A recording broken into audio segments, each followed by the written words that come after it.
What's up, guys and gals, and welcome back to Alien Isolation. So, we got eviscerated in the last episode, like our guts fell out of our body through a new orifice that the alien so generously gifted us with.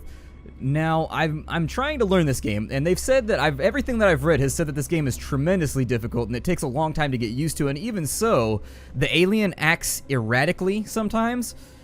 And so in a lot of ways, it's very, very difficult to predict what the alien's gonna do. Now, the save points have also been a little bit of a hang-up for me, so I don't like how the game uses an old-fashioned save system where you can only save at certain spots. I think that as long as the alien isn't around, you should be able to quick save right where you're standing. And then, if the alien shows up, then saving is disabled until you can run the little bastard. But for right now, what I'm noticing is there is a bit of a walk back every single time that you die. It is... I don't hear the alien, but the music is making musical sounds, and that usually leads me to believe that it's probably here somewhere.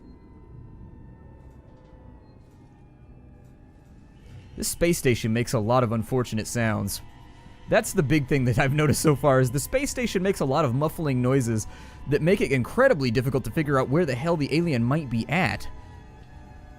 I don't think it'll hit us in here, and if it does, we're just gonna fall over and die because there's nowhere for us to go. The one-shotting thing also surprises me, so since it takes us out with a single hit, that means that we really need to play this a little bit better. And so I'm gonna try and do so. We'll work our way past the ghost guns right here. Let's just... Okay, so it's in here, for sure.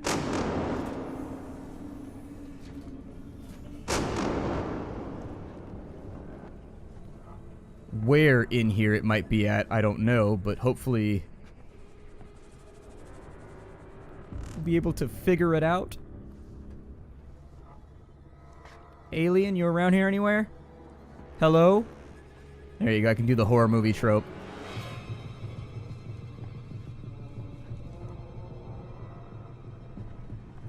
I don't see it yet.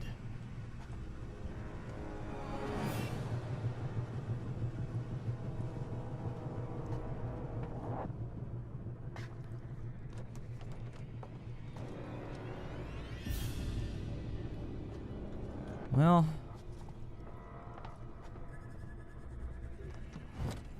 seeing as it's nowhere to be found,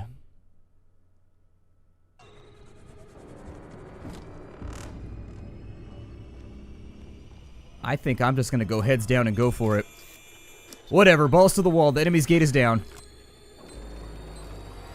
Alright, we got that thing. Where's the next one? There it is, the little C thing. Alright, open the door, come on. Door? Be a team player right now, door. I need you to be a team player. And close. Close. Close. So what's happening right here? Oh, this takes me to Seegson Communications. We survived, everybody. How happy are you right now? How happy am I? This game makes me nervous. This game gives me a tummy ache. But at least we lived. It has been crashing on me as well, so watch out for that. I'm sure it just has something to do with like Bandicam and Fraps and OBS or whatever. I mean, games are finicky about recording softwares, especially new games, but be aware that if you're planning on recording this game, it may take a dive on you every now and again. Oh, shit. Oh, it scared me so much. Oh my god, my stomach just went yorp, like I was on a roller coaster. That robot's gonna try and hurt me, isn't he? He's gonna try and hurt me. Hello? My name's Ripley. Amanda Ripley. I need your help. Please take a seat. Someone will be with you shortly. No wonder Seegson is losing the tech race.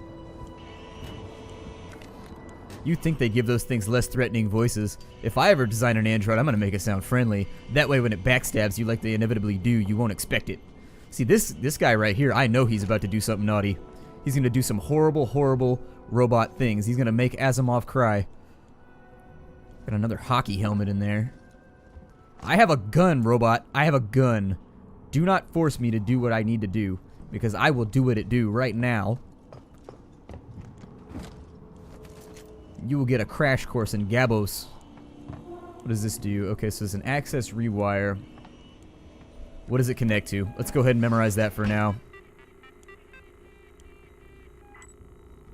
So what does this do? We have air purification, which is active. We have a camera feed, so I'll probably well, I don't know. Maybe I'll have to use the cameras later. I don't know what the best... For your comfort and reassurance, our working Joe synthetics are designed to be instantly recognizable. Surveys have shown that consumers are often uncomfortable dealing with advanced human real androids. Seegson working Joes are unmistakable, so you always know exactly who you're dealing with. Be reassured. That's the Seegson promise. You know what we should do? Comfort is our priority. We should be as loud as possible right now because there's totally not a thing inside this building trying to kill us right now that is attracted to noise. So let's all just make the loudest announcements that we possibly can about things that nobody's alive left to care about. How about that? How about that? That sounds like a decent plan. God, this game. I knew this was a bad idea. Like, I completely and totally knew that this was a bad idea. Oh, shit. The hell are you? God, could they make the androids any creepier? Like, seriously? Can I help you? I need to get into comms control. It's urgent. That is a restricted area. It's an emergency. Don't you realize what's going on? Apollo has the situation in hand. Your registration is almost complete. Forget it. I'll find my own way in. Like, who designed that thing? What kind of psychopath would make an android that looks like that? Like, seriously, you want that working where you sleep? That thing is terrifying. What's wrong with comm station? Hold on. The robot just totally sounded like he knew what was going on in the comm station. For your comfort and reassurance, our working synthetics are designed to be instantly recognizable. Surveys have shown that consumers are often uncomfortable dealing with advanced human real androids. Seegson working Joes are unmistakable, so you always know exactly who you're dealing with. So I guess we need a key card to get into most of these places, and I apologize for falling silent right there. I am going to try and be a little bit less conversational in this series just because ambiance and all that. Not to be confused with ambiance, which is what they do at Forever 21. How do I know that? As any other man with a girlfriend knows, you will end up in Forever 21 eventually.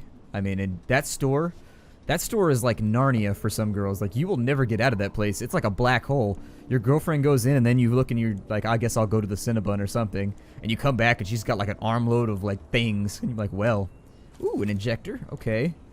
I can't see worth anything right now. Another eat bar. Or wait, that one's got an M on one side. Meat bar. Low power won't let me get into there. I've got one of these old 1970s flashlights, so I'm figuring I don't think that I want to do that. I'm not going to turn on the radio. No, a motion tracker. Some kind of tracker. It's been modified. Oh yeah. Hold space to use a motion tracker. Is there a problem? No. No problem. What happens if you say yes? I'm morbidly interested in what happens if you tell the robot that there is indeed a problem. Okay, so it locks onto him, but it looks like it's got a really, really short range. It's like a 10-foot scanner. Oh my god.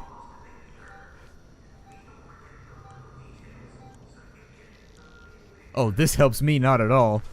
Like, I can see farther than the scanner works. Oh my god, this is lame. Alright, so this is bad for me.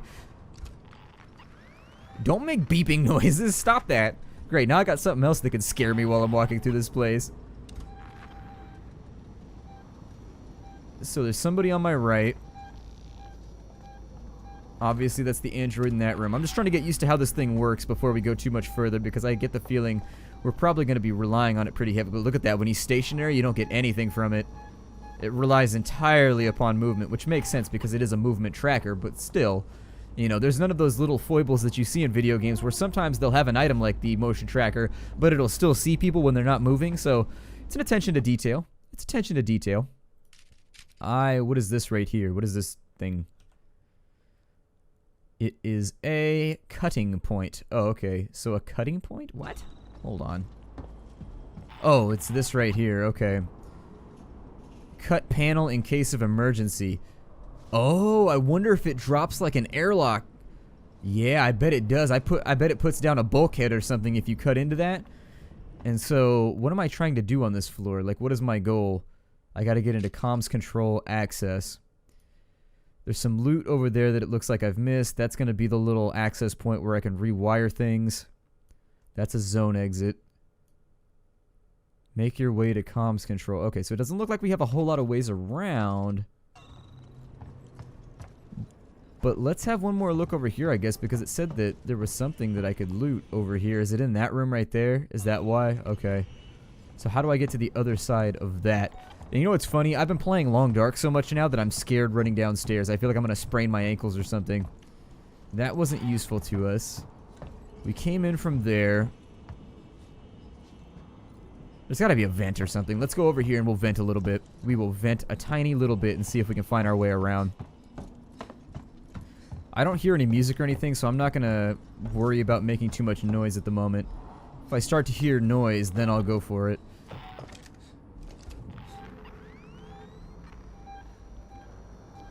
Okay, so that's the Andrew. Wait, what? Oh, I thought I saw a red dot for a second. I was like, no, no, no red dots. I don't even know if the dot for the alien is going to be red. That's the other thing, is like, will the dot for the alien even be red, or will it just be green like other dots? And so you're going to have to be able to distinguish based on sound effects and things whether or not something's coming for you. So this looks like it's pretty much a dead end. A good thing to remember if we ever end up running from our dear xenomorph friend. I call him a friend very, very lightly. I mean, I'd probably invite him to a party filled with my enemies. But a party filled with people I like, probably not. Probably not. Xenomorph is terrifying. If you really think about the design of the creature, everything about it is vaguely humanoid yet vaguely alien at the same time. It's a very, very interestingly designed creature. It uses elongated heads and elongated legs, which this is actually a thing. Like, this is a real, it plays upon insecurities in the human psyche. It's actually subconscious. If you see something like long-legged beasties and things like that, it creeps out human beings, and I'm not really sure to tell you why because I've never investigated it, but I know that it's a trope that's consistently used because it does get a reaction out of people. So, a charge pack, a flare, and some, okay, we're full up on ethanol then. What's this? Hold on. It looks like this is a blueprint. It is not a blueprint. Well, it might be, but it's not a blueprint for anything that I need. Oh, okay, so we got a rewire here. What's going on this side? That's what I missed. I knew I was wandering around randomly. Okay, so this is going to be the opposite side. The lighting uses up a bunch of... Okay, so the lighting uses up a bunch of power. What does turning off the air purification do?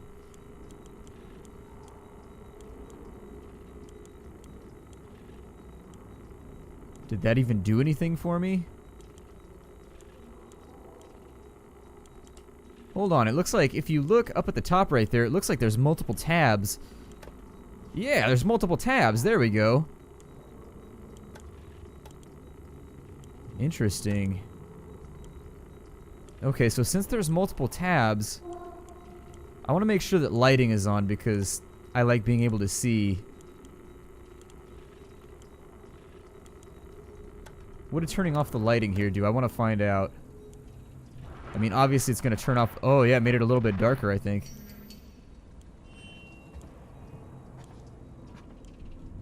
What does this do? I didn't notice this the last time we came through here. That was low power. Personal, I'm sorry.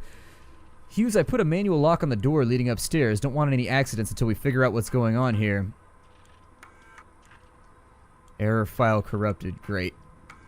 Our manifesto, first published in Eye on Seegson, February 2115. We don't want to show you a new world, we want to discover it with you. Here at Seegson, every new technology, research project, and discovery is driven to find real-world applications to help you. We hope you'll join us for the journey.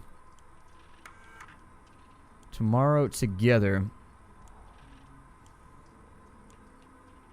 2034 changed everything. The advent of faster-than-light travel put Seegson, then known as Seegson, on the path to success. The race into space began in earnest and under the steady hand of our founder, Josiah Sieg, and under the steady hand of our founder, Josiah Sieg.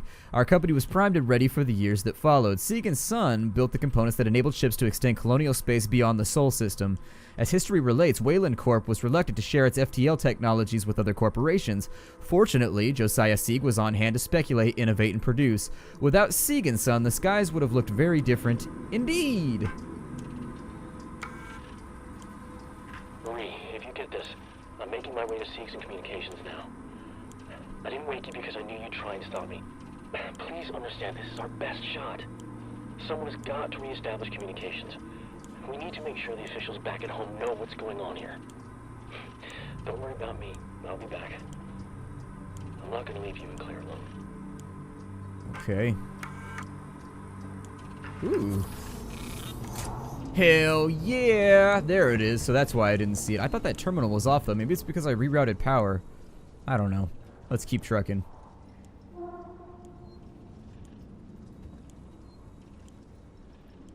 I hear a save station around here somewhere, which is actually really, really good for us because I need to save. It's been a while. Actually, I think this is probably going to be more of a useful tool than anything else right now. Yeah, I think I'm going to stick with the scanificator right now. And I think we'll be alright. Ooh, did I lights out that area? No, it's actually coming back on. Alright. So I'm not, let's resist the urge right now. Sometimes I get a little bit ahead of myself and I need to resist the urge right this second.